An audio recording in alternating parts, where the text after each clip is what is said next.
साने गुरुजी लिखित पुस्तक श्यामची आई. रात्र 20वी. सात्विक प्रेमाची भूक. काय सुरू करू ना रे गोविंदा, श्यामने विचारले. थोडा वेळ थांबावे, ते म्हातारबाबा अजून आले नाहीत. तुमच्या तोंडचा एकही शब्द गमावला तर त्यांना वाईट वाटते, गोविंदा म्हणाला. इतके काय आहे माझ्याजवळ, साध्या गोष्टी मी सांगतो, वेडे झाले आहेत लोक, श्याम म्हणाला.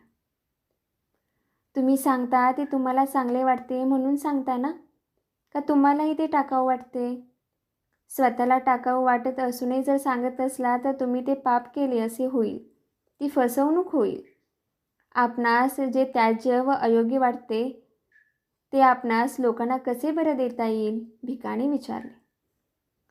शिवाय लोकांची श्रद्धा असते तर ती का दुखवा? त्यांना तुमच्या ऐकण्यात आनंद वाटत असेल म्हणून ते येतात, येण्यास उत्सुक असतात, गोविंदा म्हणाला. हे पहा, आलेच म्हातार बाबा, या इकडे बसा, राम म्हणाला. इकडेच बरे आहे, असा येथे बसतो, ते म्हातार बाबा म्हणाले. श्याम, कर सुरुवात आता, राजा म्हणाला. सारी मंडळी उत्सुक झाली. श्यामची कथा सुरू झाली. त्याची हृदयसंगम बासरी वाजू लागली. मला माझ्या वडिलांनी आमच्या गावापासून 6 कोसांवर दापोली म्हणून एक गाव आहे, तेथे इंग्रजी शिकायला ठेवले. मामांकडून मी दिवे लावून आलो होतो. थोडे दिवस घरी वेद वगैरे शिकत होतो, परंतु वडिलांनी इंग्रजी शिकवण्याचे ठरवले. 1-2 इयत्ता इतके माझे शिक्षण झालेले होते. दापोली मोठा सुंदर गाव आहे. तेथील हवा फार आरोग्यदायक आहे. तेथून समुद्र 4 कोस दूर आहे. दापोलीस खूप मोठमोठी मैदाने आहेत. एकेकाळी येथे इंग्रजांची पलटण होती, म्हणून दापोलीस कॅम्प दापोली असेही म्हणतात. त्या कॅम्पनंतर काप असा अपभ्रंश झाला व हल्ली काप दापोली असे म्हणतात. तसे पाहिले तर माझा तालुका इंग्रजांच्या ताब्यात इतर महाराष्ट्रात आधी गेला. नानासाहेब पेशव्यांनी आग्रे यांची आरमार इंग्रजांच्या मदतीने बुडवली. फारच मोठी चूक होती ती. आग्र्यांच्या आरमाराचा इंग्रजांना पायबंद होता. इंग्रजांच्या व इतरांच्या आरमाराचा आग्र्यांनी अनेकदा अरबी समुद्रात पराभव केला होता. शिवाजी महाराजांनी मोठ्या प्रयत्नाने आरमार उभारले होते. पूर्वी मराठ्यांचे एक होडूकही अरबी समुद्रात फिरकत नव्हते. परंतु या महापुरुषाने आरमाराचे महत्त्व ओळखले होते. ज्याचा दर्या त्याचे वैभव, हे सूत्र त्यांच्या राजनीतीत सांगितलेले आहे. परंतु नानासाहेबांनी इंग्रजांच्या मार्गातील ही अडचण आपणहून दूर केली. इंग्रजांनी आग्र्यांचे आरमार नाहीसे करण्याची मदत केली. त्याचा मोबदला म्हणून जो मुलूक मिळाला त्यात बाणकोट वगैरे दापोली तालुक्यातील बंदरकाठी गावे होती.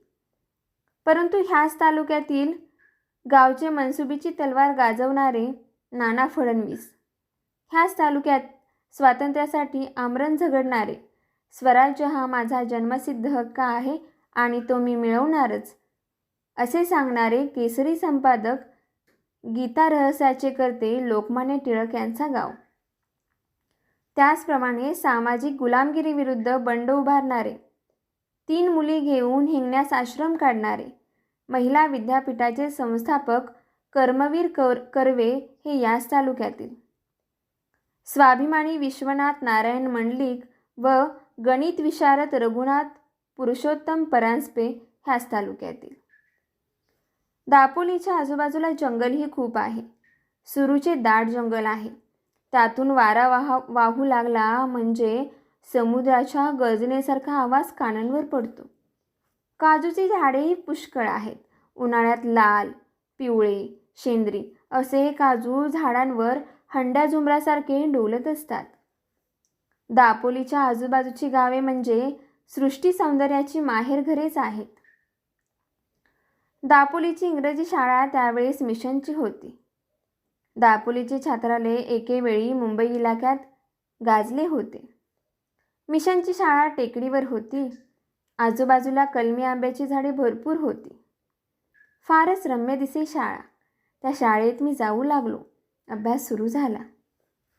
दापोलीहून माझा गाव 6-6.5 कोस होता.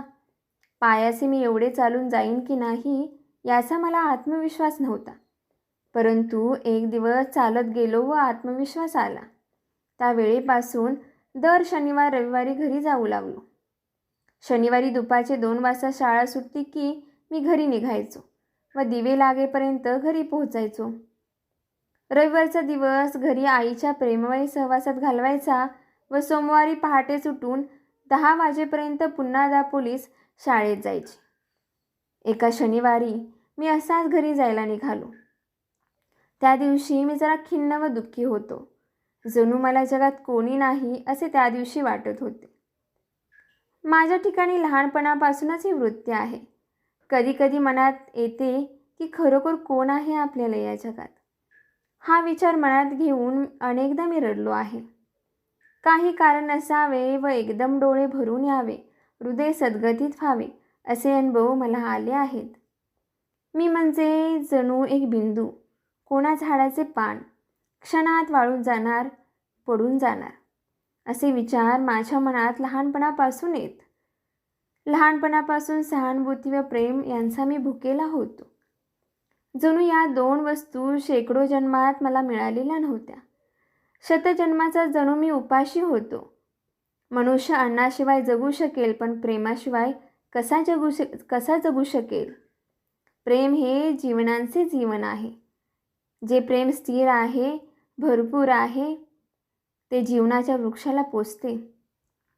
वृक्षाच्या पानापानांत, फांद्या सर्व खोडात आमूलाग्र जसा जीवनरस भरलेला असतो तसे प्रेम पाहिजे. सोडा वॉटरची बाटली फोडली की फसफस पाणी बाहेर येते. असले क्षणभर उतू जाणारे परंतु दुसऱ्या क्षणी न दिसणारे प्रेम जीवनाला टवटवी, सौंदर्य, उल्हास देऊ शकत नाही. त्या दिवशी या प्रेमासाठी जणू मी भुकेलेला होतो. मी घरची प्रेमाची हवा खाण्यासाठी निघालो. लोकमान्य टिळक म्हणत असत, मी सिंहगडावर 2 महिने जाऊन राहतो. 2 महिने तेथील शुद्ध व स्वच्छ हवा, स्वातंत्र्याची हवा खाऊन खाली येतो. ती हवा मला वर्षभर पुरते. माझी जणू तशी स्थिती होती. दर 8 दिवसांनी घरी जायचे व घरची प्रेमाची हवा खाऊन यायचे. या हवेवर प्रेमहीन जगात 8 दिवस राहायचे व घरी जायचे. त्या वयात मी प्रेम घेण्यासाठी भुकेलेला होतो. परंतु आज मला समजते आहे की प्रेम घेण्यापेक्षाही प्रेम देण्यात परम आनंद आहे. पण अंकुराला जर तो लहान असता प्रखर उन्हात वाळू दिले नाही, जळू दिले नाही, त्याला पाणी घातले, सुकू दिले नाही, तर तो अंकुर पुढेही छाया देईल. मोठा होऊन हजारो लोकांना प्रेम देईल. ज्यांना वाढत्या वयात बाळपणी प्रेम मिळाले नाही ते लोक पुढे जीवनात कठोर होतात. त्यांनाही जगास प्रेम देता येत नाही. मनुष्य घेतो तेच देतो. मी ज्या रस्त्याने जात होतो मधून डोळ्यातून अश्रू येत होते. या 6.5 कोसांच्या रस्त्यावर वाटेत कितीतरी खेडी आहेत. एके ठिकाणी वाटेत जंगल आहे. करंजनी गावच्या जवळ वाटेत एक विहीर लागते. त्या विहिरीजवळ मागे रस्त्याने रात्री जाणारे एक संबंध लग्नाच्या लग्न अदृश्य झाले होते असे सांगतात. त्या विहिरीजवळ येताच मला भीती वाटू लागे.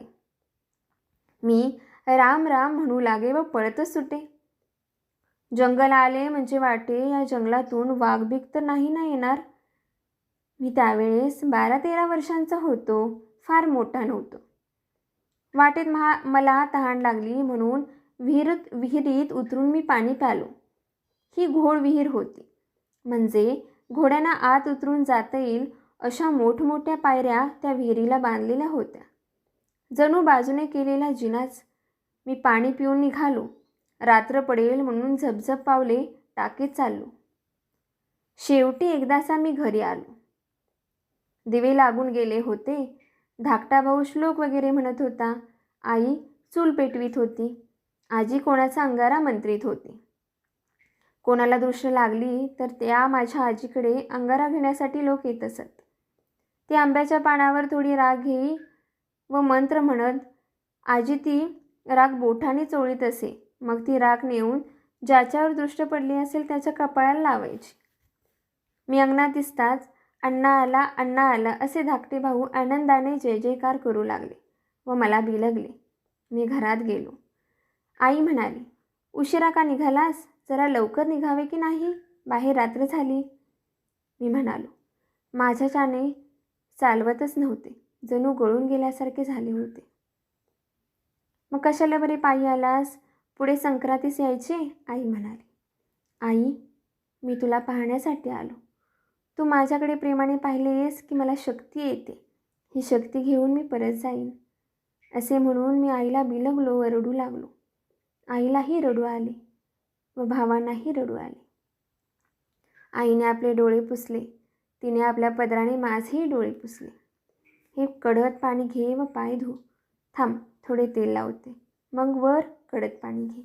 असे म्हणून आईने माझ्या पायांना तेल चोळले. ती माझ्या पायांना तेल लावित होती व मी तिच्याकडे पाहत होतो. मला त्यावेळेस किती आनंद होत होता. त्यावेळेच्या स्थितीस आनंद हा शब्दही मी लावू इच्छित नाही. हा शब्दही कमी पडतो.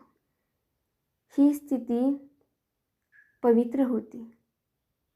मी पाय वगैरे धुतले व चुलीपाशी आईजवळ जाऊन बसलो होतो. अण्णा गोष्ट सांग, नाही तर एक नवीन श्लोक शिकव, असे लहान लहान भाऊ मला म्हणत होते. इतक्यात वडील बाहेरून आले. ते कोठून तरी स्वस्थ होऊन आले होते. मला पाहून नेहमीप्रमाणे त्यांना आनंद झाला नाही. ते काही बोलले नाहीत. बाहेर पाय धुवून आले व संध्येला बसले. का रे, संध्या वगैरे झाली का नाही तुझी? त्यांनी मला विचारले. त्यावेळेस मी संध्या करीत असे. संध्येचा अर्थ मला समजत नसे, तरी तंत्र करीत असे व तोंडाने पुटपुटत असे. नाही केली, करतो, मी म्हटले. येथे चुलीजवळ काय बायकासारखा बसलायस? उठ, संध्या वगैरे करायची, ते रागाने बोलले. आई म्हणाली, आत्ताच तो आला, दमला आहे, अगदी गळून गेल्यासारखे वाटते, म्हणून जरा बसला आहे. श्याम, जा संध्या वगैरे कर. मी उठलो व पाटावर बसलो. भस्माचे बोट कपाळास फासले व आसमने घेऊ लागलो. माझ्या डोळ्यांतील पाण्याची देवाला शतहद्दी सुटत होती. वडील पुन्हा म्हणाले, तिकडे संध्या वगैरे करतोस की नाही? आणि हे केवढे डोके वाढले आहे, हजाम मिळत नाही वाटते, नुसता कावळा झाला आहे. मी तिथे आलो तेव्हा बजावले की डोके करून घे म्हणून, का केले नाहीस? तुला शिंगे फुटायला लागली. उद्या सकाळी त्या गोंद्या न्हाव्याला नाही तर लख्या न्हाव्याला बोलवून आण व ते डोके तासटून घे, नाहीतर येथे राहू नकोस, निघून जा. मी प्रेमाचा भुकेला होऊन आलो होतो. मला शिव्या मिळाल्या. मला भाकर पाहिजे होती, दगड मिळाले. मला माझा हुंदका आवरेना. त्याचा स्फोट झाला. झाले काय रडायला? कोणी का मारले आहे? सोंग्या आणता येतात सारी, वडील म्हणाले. पण करील उद्या डोके, तिथे पैसे द्यायला लागतात, जवळ नसतील. नसेल केले, तिथे पुन्हा 10 वाजता शाळेत जायचे. श्याम, उगे हो, संध्या झाली का? आरती करा, मी पाणी वाढते, भुकेलेला असशील. आई अमृतमय वाणीने बोलत होती. मला जीवन व मृत्यू, अमृत व विष यांचा अनुभव येत होता. उन्हाळा, पावसाळा, शरद व शिशिर यांचा अनुभव येत होता. आरती झाली, पाणी वाढली, आम्ही जेवायला बसलो. आईने मला दही वाढली, मलाच वाढले. माझ्याजवळ लहान भाऊ होता, त्याला नाही वाढले. माझ्याकडे कोणाचे लक्ष नाही असे बघून माझ्या पानातील दही मी लहान भावाच्या भातात घातले व त्याला भात घालून दिला. ते दही त्याला देताना मला धन्यता वाटत होती. मी त्या दिवशी अगदी हळूवार मनाचा झालो होतो.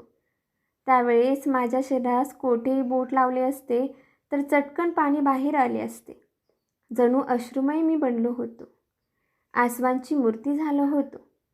माझ्या भावास मी मोठा झाल्यावर पैसे दिले असतील, परंतु त्या रात्री जे दही दिले त्यात जी गोडी होती, जी सहृदयता होती, ती पैशाअडक्यात नव्हती. आम्ही भावंडे गोष्टी बोलत पडलो. त्यांना झोप लागली, परंतु मला लागली नाही. मी मुसमुसत होतो. शेवटी केव्हा तरी मला झोप लागली. पहाटे उठून वडील शेतावर वगैरे गेले. मी जागा होतो. आई पोतेरे घालत होती, कृष्णाचे गाणे म्हणत होती. कृष्ण यशोदेचा बाळ सुकुमार लढीवाळ. कृष्ण यशोदेचा तान्हा त्यास पाजी प्रेम पान्हा.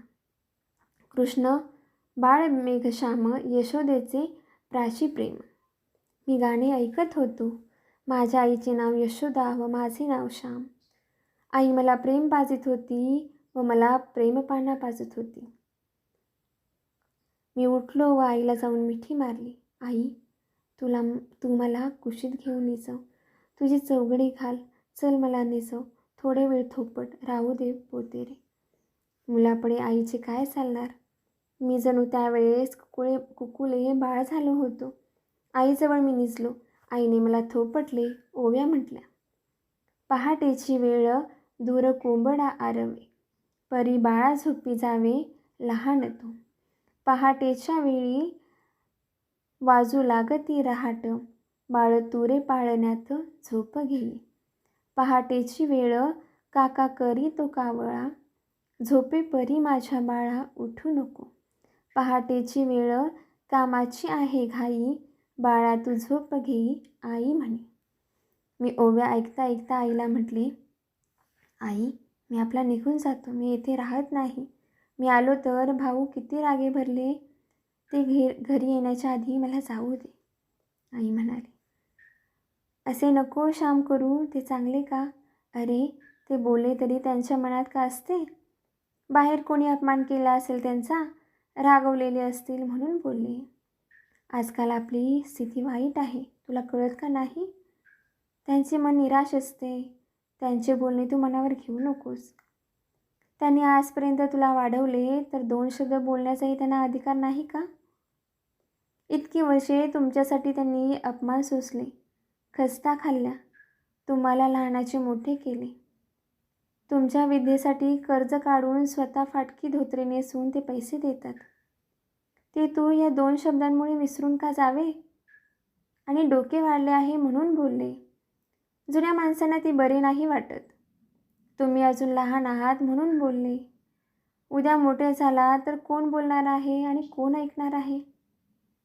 आईबापांना बरे वाटावे म्हणून हजामत करण्यासही तू तयार नसावे का. आईबापांच्या धर्मभावना दुखावल्या जाऊ नयेत म्हणून इतकेही तू करू नयेस का. आई मला समजावीत होती. केसात कसला आहे ग धर्म. मी म्हटले. आई म्हणाली, धर्म प्रत्येक गोष्टीत आहे. काय खावे काय प्यावे यातही धर्म आहे. केस तरी तू का रे ठेवतोस. मोहच तो. मोह सोडणे म्हणजे धर्म. मित्रांनो, माझ्या आईला त्यावेळेस मला नीट पटवून सांगता आले नसेल, परंतु आज मला सारे कळते आहे. प्रत्येक गोष्टीत धर्म आहे. ही गोष्ट आपणा आश्रमवासियांना सांगायला नको. प्रत्येक गोष्ट विचारपूर्वक करणे, सत्य, हित व मंगल यासाठी करणे म्हणजेच धर्म. बोलणे, चालणे, बसणे, उठणे, ऐकणे, खाणे, पिणे, झोपणे, न्हाणे, धुणे, लेणे सर्वात धर्म आहे. धर्म म्हणजे हवा. धर्म म्हणजे प्रकाश. आपल्या जीवास धर्माची हवा कोठेही गेले तर हवी. मी केस ठेवीत होतो ते मी सुंदर दिसावे म्हणून. खरे सौंदर्य सद्गुणांचे आहे व स्वच्छतेचे आहे हे आज मला कळते आहे. त्या दिवशी मी वडिलांवर रागावून जाणार होतो, परंतु आईने जाऊ दिले नाही. ती मला प्रेम देई, परंतु सत्पथही दाखवी. तिचे प्रेम आंधळे बावळत नव्हते. आई कामधाम करावयास निघून गेली. मी व माझा भाऊ थोडा वेळ आणखी वेळ झोपलो. नंतर मी उठलो. न्हाव्याला बोलवून आणले. आमचा पडपणीचा न्हावी होता. पडपणीचा म्हणजे वर्षाकाठी न्हाव्याला ठराविक धान्य द्यायचे. मग वर्षभर त्याने हजामती करावयास त्या घरी जायचे. दिवाळी दिवशी अंगाला लावायला यायचे. ते प्रेमळ संबंध असत, परंतु ती पद्धत आता खेड्यातूनही नाहीशी होत चालली आहे. गोविंदा न्हावी म्हणजे घरोब्याचा. काय श्याम, लईच डोई वाढवलीस असे त्याने विचारले. मी त्याला म्हटले, गोविंदा, तुझा हात हलका आहे. ते कापातले न्हावी फार रडवतात. माझे शब्द ऐकून गोविंदास बरे वाटले. आम्ही आंघोळी केल्या. वडील बाहेरून आले. येताना त्यांनी तवसे आणले होते. तवसे म्हणजे जून झालेली काकडी. कोकणात अशी तवशी घरात टांगून ठेवतात व ती बरेच दिवस टिकतात. 4-4 महिने टिकतात. पावसाळ्यातील भोपळे व तवशी शिमग्यापर्यंत टिकतात.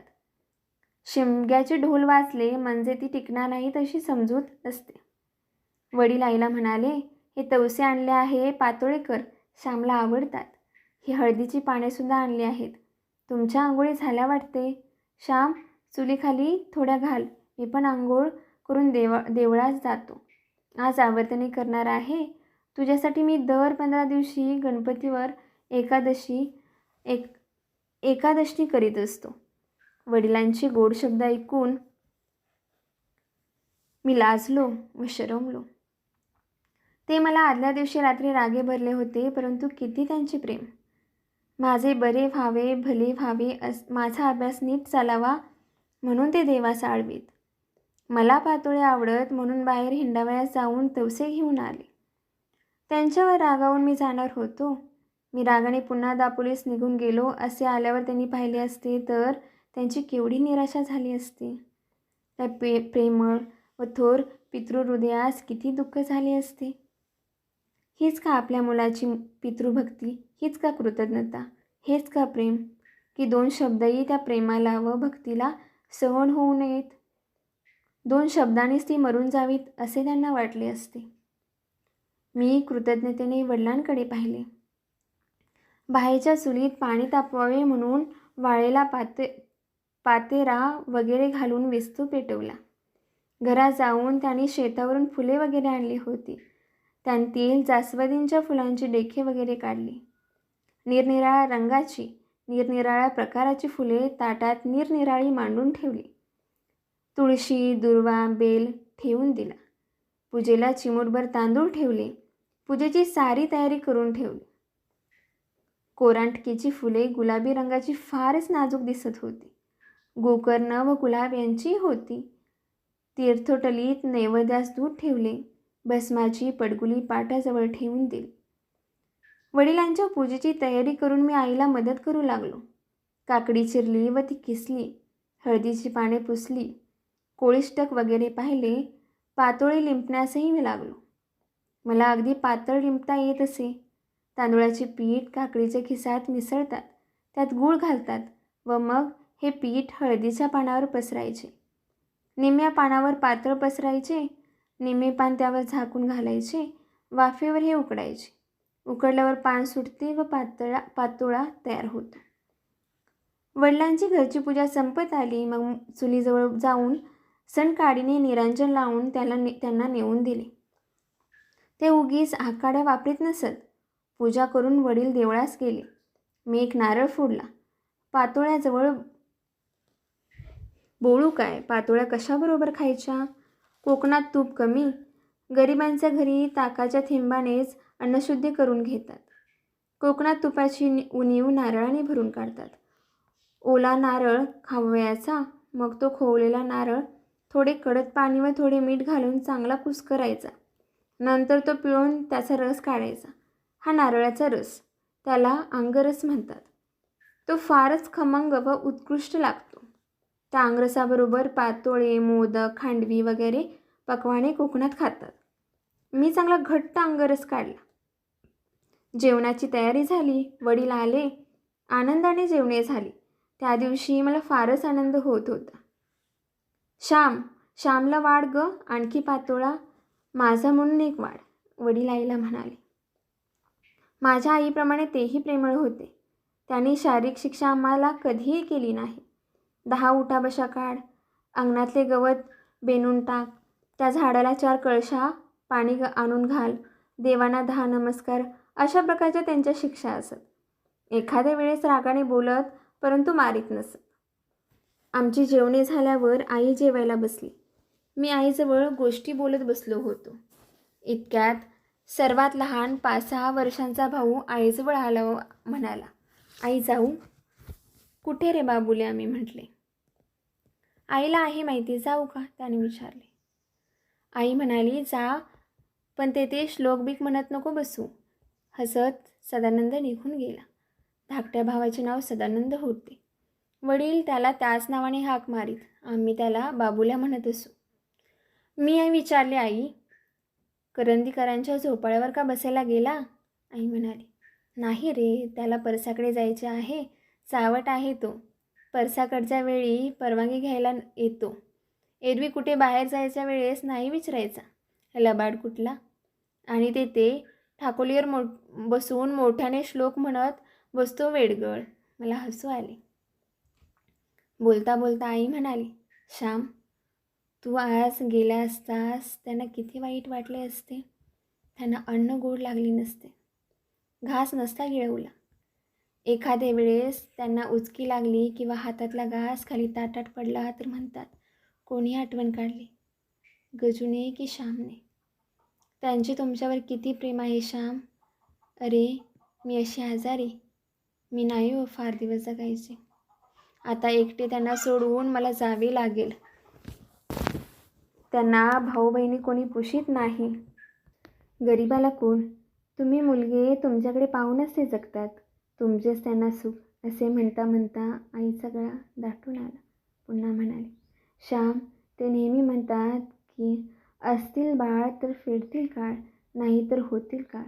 तुम्ही काळ नका हो. जर काळ आला तर त्यांना हाकलून द्या. त्यांना सुख द्या. आईचे जेवण झाले. मी तिला मदत केली. पाणी लावून पाट उचलले. पाटावर शीत वगैरे पडलेले असतील म्हणून पाणी लावून उचलतात. पूजेची भांडी वगैरे उपकरणे जमवली व बाहेर घासायला नेली. आईने भांडी घासली, मी विसळली. नंतर आईने ताकाची दह्याची विरजणे कडक पाण्याने धुतली. सदानंदाची लहानशी कोंडुली धुतली. ती त्याच्यासाठी दूध विरजण ठेवावे लागे. विरजणे धुवून तिने चुलीमागे शेकट ठेवली. दुधानाखाली विस्त हवा का तिने पाहिले. याप्रमाणे आईची निर्वानिरव होत होती. आम्ही ओटीवर बसलो. वडिलांजवळ फऱ्यामऱ्याने आम्ही खेळलो. प्रत्येक वेळेस ते आमच्यासाठी सुकी काकडी लावीत. माझे सारे खडे मारा म्हणून त्यांनी उचलून घेतले. दिवस आनंदात गेला. आईने माझे धोतर फाटले होते ते ठिगळ लावून दिले. रात्री वडिलांनी सुंदर गोष्ट सांगितली. जेवायचे कोणालाच नव्हते. आईने ताकास फोडणी देऊन ताकतही केली होती. ती आम्ही प्यालो. पहाटे आम्ही उठलो. मी आंघोळ केली. आईने भात ठेवला होता. उडदाचा पापड व मेथकूट तिने वाढले. भातात 2 तोंडलीही तिने टाकली होती. मला आवडतात म्हणून शेजारच्या जानकी वहिनीने ती दिली होती. माझे जेवण झाले. मी जायला निघालो. आईच्या पाया पडलो. आता संक्रांतीच ये. हो, पाय दुखत असले तर गाडी करून ये. एखादी भरतीची गाडी पाहावी, द्यावे 2 आणे आणि यावे. जप हो, असे आई म्हणाली. वडिलांना नमस्कार केला. श्याम, मी बोललो म्हणून वाईट नको वाटून घेऊ. नीट वाग, अभ्यास कर, ती म्हणाली. नंतर मी धाकट्या भावांस कुरवाळून निघालो. महारवाड्यापर्यंत वडील पोचवायला आले होते. पुढेही बेहळ्यापर्यंत आले. आमची गावाची हद्द संपते तेथे एक मोठे भेळ्याचे झाड होते. ते माघारी गेले व मी एकटा चालू लागलो. आईबापांचे प्रेम मनात येऊन मी रडत चाललो होतो. मी दापोलीहून घरी गेलो तेव्हा प्रेम मिळावे म्हणून मी रडत गेलो. आता परत येताना प्रेम भरपूर मिळाल्यामुळे हृदय भरून येऊन रडतच जात होतो. सुखाचे अश्रू व दुःखाचे अश्रू. वाटेत एक वाटसरू मला म्हणाला, का रे मुला रडतोस, तुला कोणी नाही का? मी त्याला म्हटले, माझे आईबाप आहेत. ते तुझ्यावर प्रेम नाही का करीत? तुला घालून लावले का त्यांनी? नाही, ते माझ्यावर फार प्रेम करतात म्हणून मी रडत आहे. त्या थोर अपार प्रेमाला मी लायक नाही म्हणून मला वाईट वाटत आहे. त्यांच्या प्रेमास मी कसा उतराई होऊ, खरेच कसे बरे उतराई होऊ, या विचाराने मला रडू येत आहे. विचारणारा वाटसरू माझ्याकडे कृपाळूपणे पाहून निघून गेला. मीही जल्दीने चालू लागलो.